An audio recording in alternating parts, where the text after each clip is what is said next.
Hello everyone, my name is Pixlriffs and welcome to a brand new Minecraft Snapshot. This is Minecraft Snapshot 21w06a, where we have got our first look at cave and terrain generation and what may be the new look of Minecraft as far as stuff below the surface goes. And on the surface, I'm already seeing a few changes. Look at the terrain formation that I've spawned next to. This is quite fascinating. There seems to be what is now called an aquifer, basically a localized water level area that floods a cave. And some of these are apparently going to change up a little bit. There are some caves between certain coordinates, usually between sea level and Y32, that when they're formed a certain way, they will always be flooded, which is not always going to be the case. But if I dive down here for a second, take a look at what we've got, because if I swim down, you'll notice this has generated unlike basically any other cave generation we have seen before. And I'm not going to spend too long in here because I might end up drowning. I have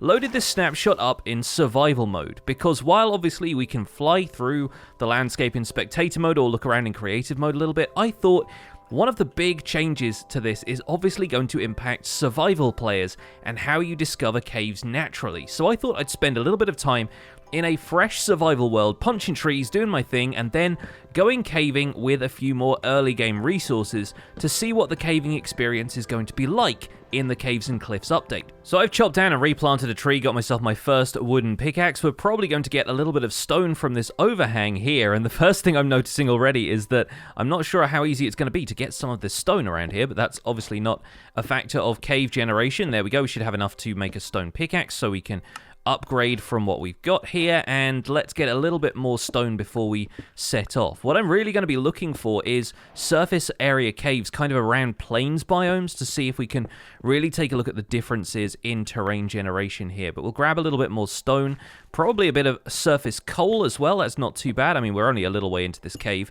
I don't think we will see too much of the new cave generation in here because the old cave generation is largely speaking still intact. It's just being added onto, not removed from the game permanently. And from what I can tell, the point of that is to make sure that these caves kind of intersect and form interesting cave generation, because I feel like the problem with Minecraft's cave generation up until this snapshot and we start to see things changing is that it's a little bit boring and samey, and we all know what Minecraft's cave generation looks like at this point. So I think it's nice that they're trying to take it in a different direction but keep some of the old familiarity for us. So I've started this world up in normal difficulty, and I've left cheats enabled just so we can go into creative or spectator mode later on after we've done this little survival journey and see what we can find that we've missed in survival, because of course we always find that the caves that we're looking for are just around every corner and that we haven't encountered them in survival. But it does seem like the new cave generation can affect the surface in odd little ways. Look at how uniform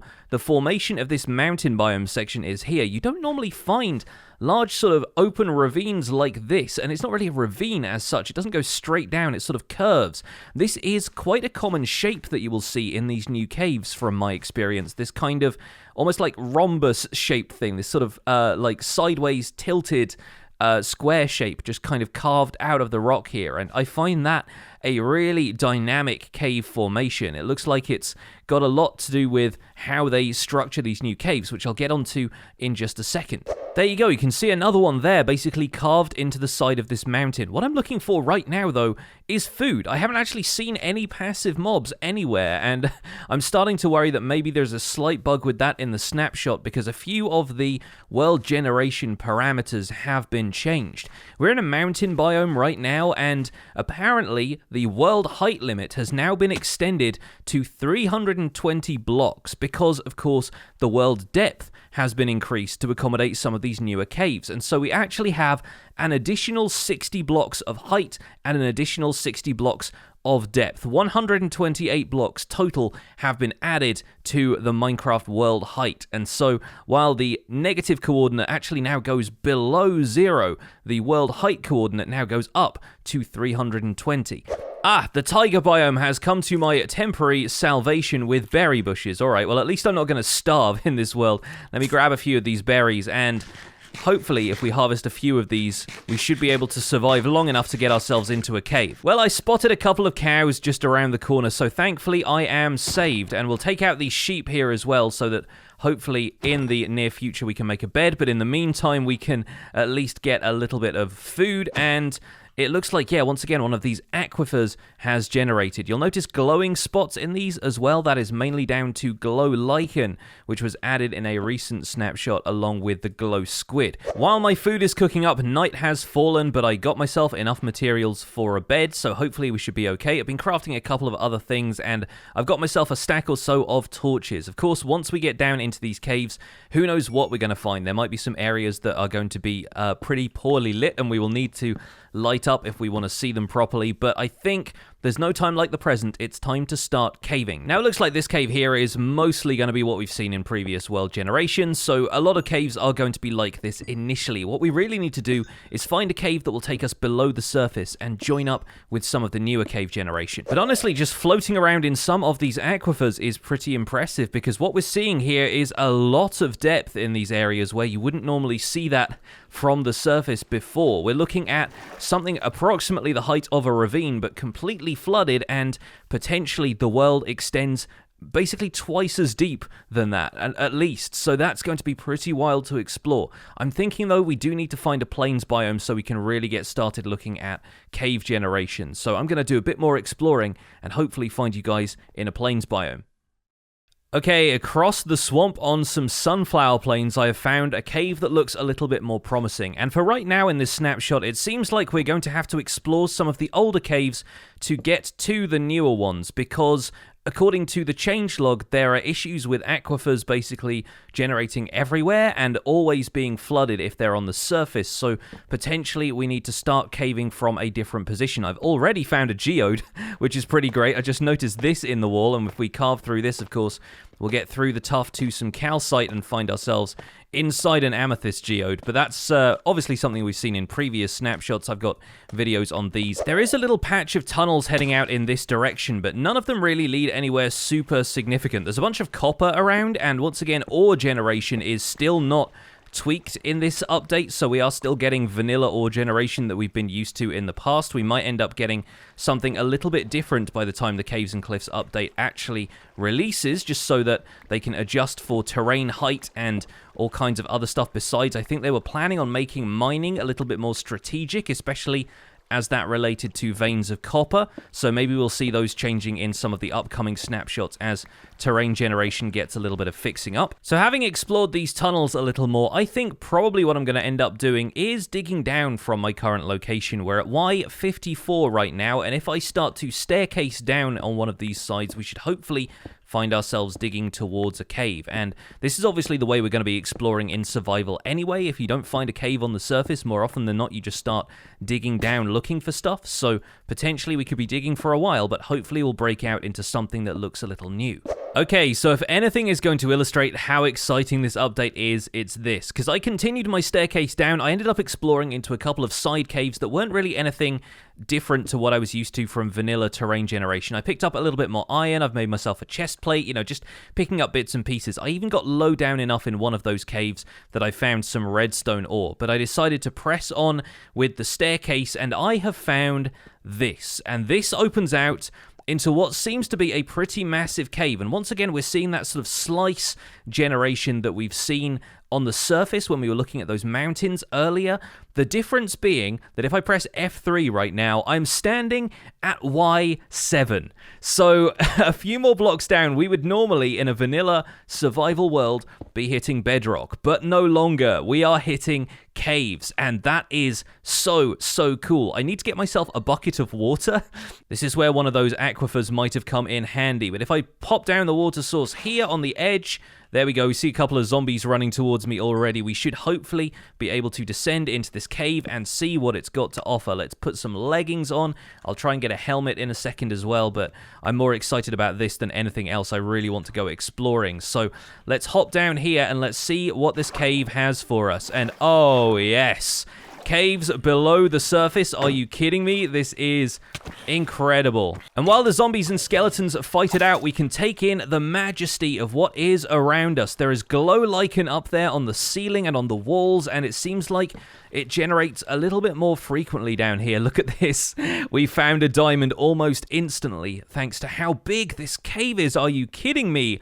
Let's take a look around. Let's gather this diamond first. Obviously, priorities, right? But then let's take a look around. So that is absolutely awesome. We found one diamond, but it is our first diamond, and this looks phenomenal. Let's put F3 on for a second. We are at Y-8 right now and still encountering cave terrain. This is wild, and in theory, it extends all the way down to a new bedrock level at Y-64. So this, my friends, this is going to mean dwarf fortresses as far as the eye can see. This is going to mean cave bases, the likes of which we have never seen before. This is going to be the new cave generation for Minecraft, and oh my days, the caverns. You normally have to dig out something like this on regular Minecraft right now. That does not generate naturally in any stretch, and now look at it. Part of the world generating like this is absolutely awesome. And from the looks of things, I've run into an abandoned mineshaft that goes even further down. Oh my gosh, this is wild. Okay, let's regroup a little bit here. Let's explore a little bit more of the cave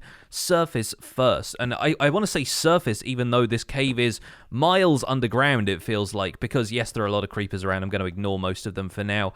We actually have supporting pillars of stone generating in these caves now. You can look at it and see that there are a few pillars that have formed from ceiling to floor here, and that is presumably to prop up some of the dripstone cave generation that we're going to be seeing in upcoming snapshots. But already we're getting a look at how those caves could be formed. Imagine coating these pillars with dripstone and having stalagmites and stalactites coming down from the ceiling and up from the floor. I think those are going to be phenomenally cool, and I just want to explore this entire thing. There are so many creepers though. Hello? Once again, I think the new deeper terrain generation has led to more mobs spawning underground, thanks to the fact that they're always within radius of the player. Judging by the amount of mobs that can see me in this kind of open area we have, you're going to have to come prepared for a cave like this. You are going to need to gear up before you start to take on an area like this, because mobs are just spawning pretty much everywhere. And there are offshoots, of course, into other terrain generation. We have some more classic looking caves here, and those go down into a bunch of different situations as well. But we can come around here. There's a lot of lapis and gold. There's some copper around here as well, and wow, it looks like an abandoned mineshaft has generated through here with new support pillars. And this is actually an especially smart move on Mojang's part. You can see that those pillars, they're actually made out of oak logs. Those are new for this terrain generation. They actually haven't generated like this in Minecraft before, and that means a source of wood underground for people who have forgotten to bring any logs with them. They can make anything they want out of those, because of course, as long as you've got logs on you can make a crafting table, and with a crafting table you should be able to craft basically anything you want from there. It's something that we're used to salvaging wood from the floors and support pillars of abandoned mineshafts before, but I really think that adds a lot to the way abandoned mineshafts feel to have these giant logs everywhere. Obviously, food is going to be another story, but look at this. We can explore this abandoned mineshaft, and it's almost acting as a walkway for us to look at the rest of the terrain. That's so crazy. All right, let's pop on down here and see how deep this cave goes. I want to find the lowest point of this cave, because we're already in the negative Y coordinate, and it looks like we can go down even further. There's a few more diamonds in the floor as well. Well, one more diamond. Oh, no, there is another patch underneath here. Great stuff. We will mine out this patch of diamonds, maybe make myself a diamond pickaxe, and then we'll be set for a good little while of exploring here. I really want to make some diamond armor, because I'm very scared of some of the stuff that's down here. But you know what? Yeah, diamond boots. Let's swap the iron boots for some diamond now. And once again, it cannot be stated enough that ore distribution in this snapshot is temporary. It is going to be changing, so I don't know where we're going to be finding diamonds, but what? How far down are we? We're at negative 16 right now, and that goes so much further down. Oh my days. That's unbelievable. Whoa. Yep, okay, I'm glad I made some new boots, because that was a bad block to take out. Never dig straight down, kids. But hello, what on earth? And there's even some water in there that I can probably get to get my way back up. So that's not a problem. We got a little 8 vein of diamonds here. Smooth. I will take it. I'm not going to turn my nose up at diamonds right now. I got to say, the cave lichen on some of these walls has occasionally faked me out and made me think it was diamonds. It's got that kind of bluish glow to it. But look at this. This is at, what are we at right now? Negative 51 under the world, and we are still standing in a cave. A negative 53. I think that might be the lowest point in this cave so far. And I have a feeling that this water is actually coming from a lot of sources up here, which means we might have found one of the aquifers that generates below ground, and that is really quite a cool find. Yes, this is a flooded section of cave. All of those water blocks there are water sources, and if this generated without the overhang, without the roof over the top of it, then you'd be able to boat around on these, which is one of the reasons I wanted to bring a boat down here with me and didn't just leave that on the surface. This isn't the best example, of course, because it's got this stone overhang to it, but we might be able to find some other examples, and of course, these generate so that they can potentially come up in other areas. I don't want to explore too far just in case I end up drowning, but man, if you had some water-breathing equipment, a respiration helmet, or some water-breathing potions, you could swim around these cave systems and find new places to explore. But seriously, we have stood at negative 53 in this world and still been in a cave. That is absolutely wild. I'm actually going to dig down a little bit more here, just so we can see where bedrock generates now, because I'm fairly certain it will do what it's done in previous worlds, start to generate at the bottom of the world, which is now negative 64, and just kind of generate in clusters around there. So I'm going to dig down a little bit here just to see what happens if we pop out from the bottom of the world or not. There it is. Yes, okay, we found our first chunk of bedrock, and right now we're standing at negative 60. Negative 60, and right here we have a negative 62. So, yeah, it looks like the bedrock floor is at negative 63 or 64, roughly. I know that the negative coordinates are a little bit weird because you can go through 0 and out the other side, but, man, we are in the deepest cave I have ever been in, for obvious reasons, and this is absolutely fantastic. So I'm going to use the water bucket trick to get myself back up the side of this wall here, and we're going to head back into that cave, because there is definitely more to explore, and I would love to find some more localized water levels around here. I'm immediately getting rushed by skeletons, but that's fine. I've got my shield on me. I should be all right. And yeah, in the meantime, a lot of mobs have been able to generate in these caves, so this is really something we're going to have to watch out for. There's going to be a lot more mobs roaming around in environments like this, but wow. Just wow. It's so weird being able to explore caves like this naturally generated in Minecraft. You guys have no idea how weird this feels to me. I got a carrot. I just picked up a carrot from a zombie. That's absolutely wild. We could farm carrots down here now. That's pretty cool. Oh, there's an amethyst geode right over here. Let's see if we can pop into this geode and craft a couple of torches. Looks like there's a zombie or two guarding it, but that's fine. We can take those out, and yeah, let's back up against a wall here in amongst the jingles and tinkles, and let's get another bunch of torches on the go. There we go. All right, now I feel a little bit safer.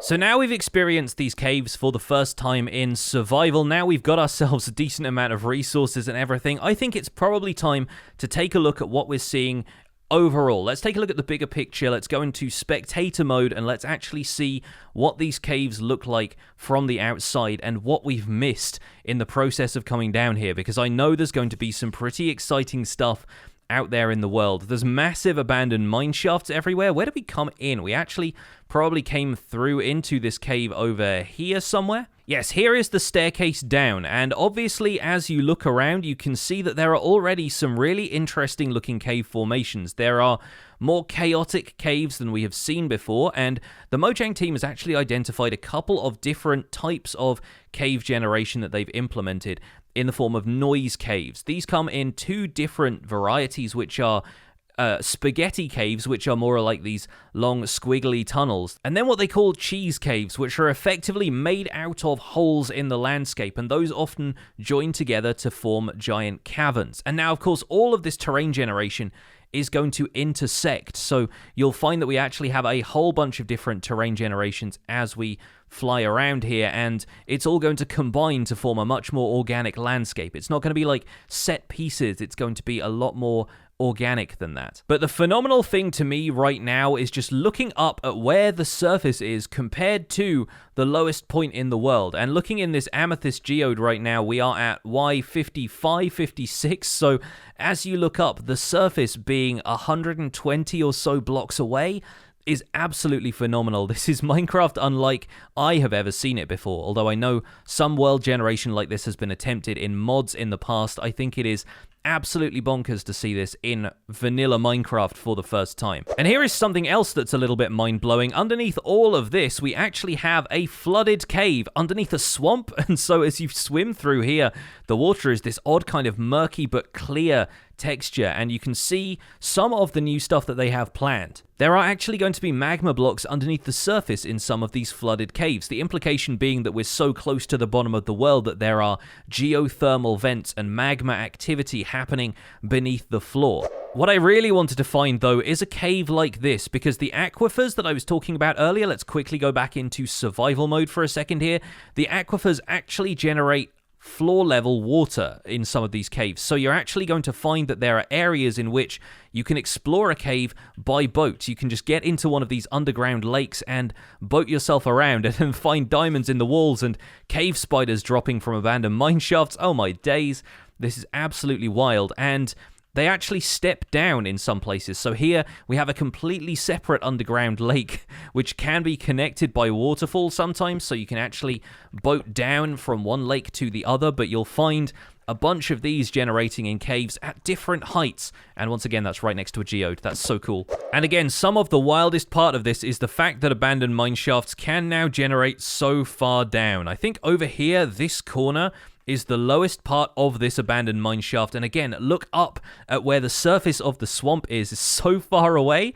There's some diamonds in the walls, something you always want to see in an abandoned mine shaft. But here I am at the bottom of this mine shaft, and we are at Y58, negative 58. So that's actually generating as close to the bottom of the world as I think it feasibly can. Unbelievable, Minecraft. This is so fascinating. And of course, it feels like such an obvious change, but the technical aspect of this has been thought over until they have hopefully perfected what they have in mind for terrain generation. And yes, spawners are still going to be part of all of this. Of course, you will still be finding dungeons throughout the world. We got a zombie spawner in there. I'm sure there are many more out here in the world. But man, stumbling into one of those in one of these giant caves is going to be such a different experience. And I cannot wait to see what this stuff is going to look like once it has all of the new biomes applied to it. In fact, I might end up making a project out of that at some point.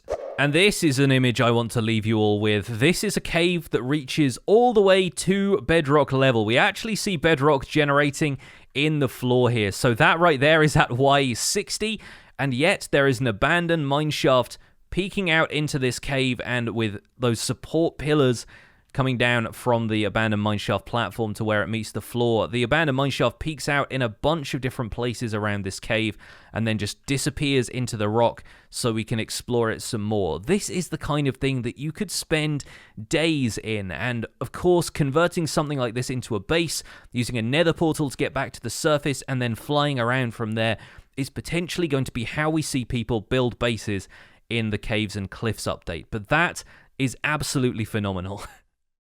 Now, one more quick thing to note here is that Mojang doesn't know how they're going to convert old worlds into this new world format yet, because of course you're looking at generating stuff above and below where players have loaded any chunks, and so there might be some areas of the world that traditionally, if they were left alone, you would find enormous holes out into the void, which Mojang doesn't necessarily want you to run into, but they also want you to be able to explore some of the new stuff. So potentially that could be a bit of a weird transition, but they are looking into ways to make this as smooth as possible. As of this snapshot, though, you're just not able to load up any old worlds in the snapshot. You might break a whole lot of stuff, and frankly, I think it is better that they have a solid plan for how they're going to do this before they start giving people something that can completely convert one of their old worlds over to the new terrain. Now, to illustrate the other amazing point about this snapshot, and something which is probably going to play second fiddle to cave generation, but is also pretty incredible in itself, is I've come out to a shattered savanna plateau. Basically one of these areas that is the wildest terrain generation that you'll see in vanilla Minecraft. It comes up to, at this point, Y211 is the highest point in this entire biome. And I want to talk about terrain height as well as terrain depth, because once again, as I mentioned earlier in this video, it is now possible to build up to a build limit of 320, and I'm in creative mode just so I can fly up and show you exactly how high Y320 is, because the Shattered Savanna is currently the tallest vanilla terrain generation we have, and it could potentially go up to about here. And so as that disappears into the fog below us, let's see if I can run a quick set block command. Let's place a block of stone right there, and that right there is now the height limit for building. So the highest block we could build on is at Y319, but wow, we can build up here. That's pretty wild. And once again, that's going to allow you to potentially build mob farms super high up in the sky if you need to. It's going to allow you to get away from the surface where we're going to find a lot of mobs generating. And once again, this is going to account for the newer mountain terrain generation, which is planned for the Caves and Cliffs update. The Cliffs part refers to new mountain terrain generation. But if you look at where that could possibly go compared to where we have mountains right now, it is frankly unbelievable that Minecraft has got this far from a technical standpoint alone. I think that's really, really interesting. And the fact that players now have the choice of building up to Y320 is really quite impressive. If you want an illustration of that from ground level, I'm here in a desert biome at Y72, and if you look up, I've generated a column of stone all the way to the new build height, and it actually disappears into the render fog. That's how high this goes. As we climb this, of course, you'll see the top of it coming into view a little bit closer, but that is a pillar all the way up to Y320, and it's just unbelievably tall. That is incredible looking, and we might end up seeing builds this high. In fact, we probably will. I know a couple of people who really wanted to build something incredibly tall in Minecraft, and now they are getting their wish, because if you take into account the bottom of the world all the way up to the top, we're looking at 384 blocks now, instead of 256. But Pix, you might be wondering, what's that done to the Nether and the End? Well, as of right now, not much. Honestly, having looked around the Nether for a little bit here, I haven't seen a great deal of stuff that looks like the new terrain generation at all, so I'm fairly certain that they have not touched anything about Nether terrain generation as it stands. There might be a couple of bits and pieces here and there that'll be odd, just because the snapshot has messed around with a couple of things, like, for example, a couple of caves here and there, a few odd generated portals, but that may just be quirks of this world. And as we know, the Nether landscape has a lot of ravines in it now on Java Edition. On Bedrock Edition, it still has some rather pleasant caves, but in Java Edition, we mostly get ravine generation here and there, and a bunch of pockets of lava underneath the surface, of course. But as far as Nether terrain goes, it once again bottoms out at Y0, and I'm trying to click right now. I cannot build anything below that level in the Nether. Likewise, if I teleport myself up to the Nether roof, I'm at Y258 right now, and I try and set a block of stone, I cannot place a block up here. So, unfortunately, the Nether dimension height isn't affected. Or perhaps, fortunately, because the Nether is already a scary enough place without having caves that go down to below bedrock. One last thing, because I'm sure some people will be wondering about this. In the overworld, or any dimension really, if you go down below a certain level in the void, you would start to automatically take damage no matter what game mode you were in. So even in creative mode, you could actually die if you went down into the void below Y64 in the negative axis. Now we are currently looking at bedrock generating at Y64, meaning that potentially we could see ourselves dying as soon as we got below bedrock level. But now they've actually changed that, so it is still a 64 block drop below bedrock until you start to take damage from the void. If I dip into Y128 on the negative, there we go. That is where I start to take damage and can potentially die. Whereas, of course, previous to this, if you got below negative 64, that was when you started to take void damage. So now, if you fall out of the world, you're going to start falling out of the world at negative 128. And so that's going to be it for this little first look at Minecraft 21w06a and our first look at new terrain generation. Once again, I cannot wait to see where this goes, what happens when we get more cave biomes added into the mix, and all of the stuff that we're going to be able to do in the Caves and Cliffs update. I hope you enjoyed the video. Thank you so much for watching. My name has been Pixlriffs. Don't forget to leave a like on this video if you enjoyed it. Subscribe if you want to see more, and I'll see you guys soon. Take care. Bye for now.